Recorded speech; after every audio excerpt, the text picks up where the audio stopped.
Yes, it's John G. Sutton, Tales from the Jails. I want to talk today about inmates who have got particular medical special needs. I'm talking about special educational needs, but the kind of needs that require medical attention or particular care. I'll tell you a little bit about, first of all, one particular inmate who did require medical attention, Frankie Fraser. Believe it or not, and this is the God's honest truth, Frankie Fraser suffered from fallen arches. Seriously, he had bad feet. And he had managed to persuade the medical doctors at Strangeways and various other prisons, in fact, to make him medically exempt boots. So Frankie excused Boots Fraser. And this is, I witnessed this. He walking round, this so-called enforcer for the mob, yeah, in slippers. Now, you're not telling me that when Frankie Fraser was ripping people's teeth out and burning them with a blowtorch and using an axe on various villains in and around the East End of London, that he was doing so wearing slippers? I don't believe it, no. Nobody would believe that, but I'm telling you, at Strangeways, when I knew him at Strangeways, he was walking round in slippers. Red slippers, actually. Little red soft slippers, you know. Walking round flippity flop round the landings. He'd managed, I think it was a bit of a contract, really, just a little bit of a, I'm Frankie Fraser, I can do this, you know. If I want to wear slippers in jail, I'll wear slippers in jail. That was it, yeah. The chief officer was bringing in pork pies. You know, these Melton Mowbray pork pies. That's what Frankie Fraser liked. And the chief officer, the number one chief officer of Strangeways Prison, used to bring him the occasional meat pie, pork pie. He loved it. That was his thing, you know. And let him have his cell open. Don't lock Frankie up, you know. Just leave him. He'll be all right. No, he's not all right. Nasty, horrible piece of work, that bastard. Yeah. World War II, men away fighting the Germans, getting shot at, killed, perhaps dying for the country. And what was Frankie Fraser doing? Robbing their houses, breaking into them, burgling them under the cover of darkness during the bombardment of Britain, the Blitz. Yeah, he was stealing property and breaking into houses, robbing women and children, whilst the real men were away fighting. That's what Frankie Fraser did. Yeah, and in prison, excused Boots, the soft article, eh? Seriously. If you're in prison and you've got a medical complaint, you've got to bring it to the attention of the authorities immediately, so that at your earliest opportunity. Now, when I was a hospital officer, there was a reception area each night, and you'd go to the reception area. It would usually be about 6:30, 7 o'clock, yeah, and you'd be working with the doctor, yeah, bringing the inmates in, stand with the doctor, drop your trousers, this, that, the other, turn around, all the rest of it, make sure that they were fully sound, you know, and physically healthy. But before we actually got to the stage of going into the doctor, I would go into the reception area, which was a big caged area. You know, you'd have 15, 20 inmates freshly into prison. So some of them never experienced prison before.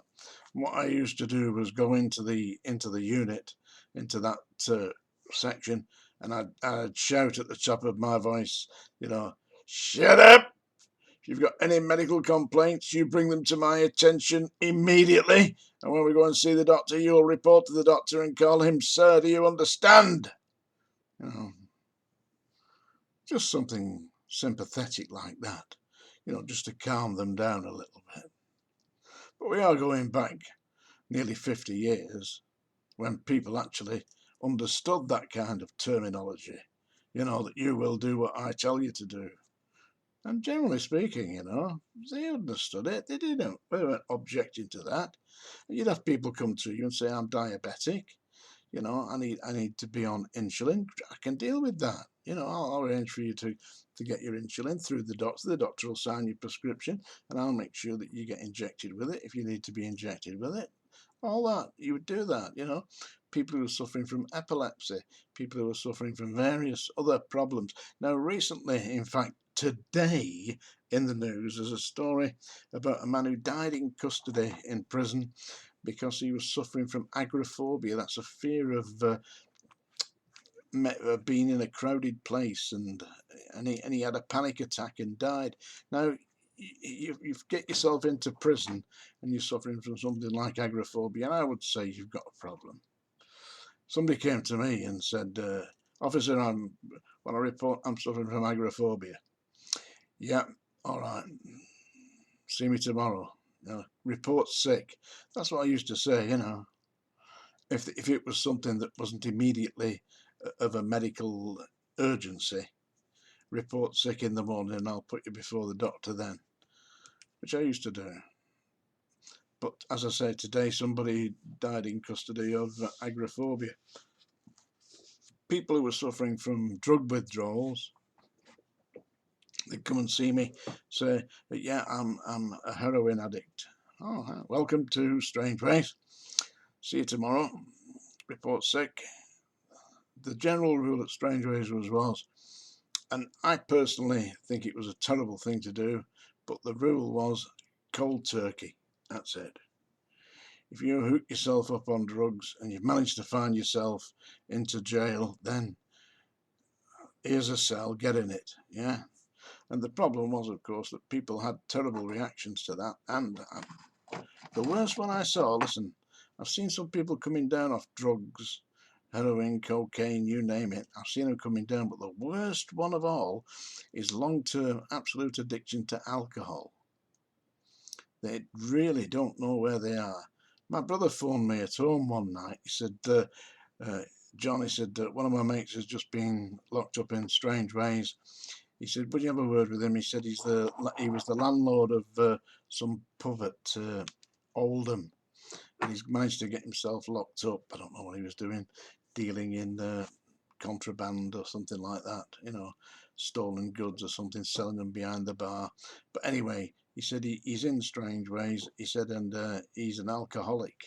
He said, so he's going to need some help. And I was a hospital officer at the time.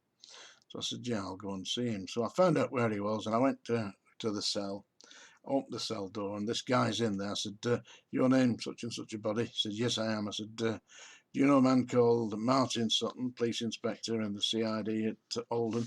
Oh, he's my mate, Martin. Yes, I don't know him. I said, well, I'm his brother. I said, Martin has asked me to have a look at you to make sure that you're physically okay. I'm a hospital officer here, and if there's anything you require, you know, report sick, and I will make sure that you get it. He said, don't worry. He said, come in, have a drink. He said, I've got air. And he poured me a glass of water, sat down and said, let's have a chat, come on. I said, you know where you are, don't you? Yeah, he said, you can have as much as you want. It's no charge at all.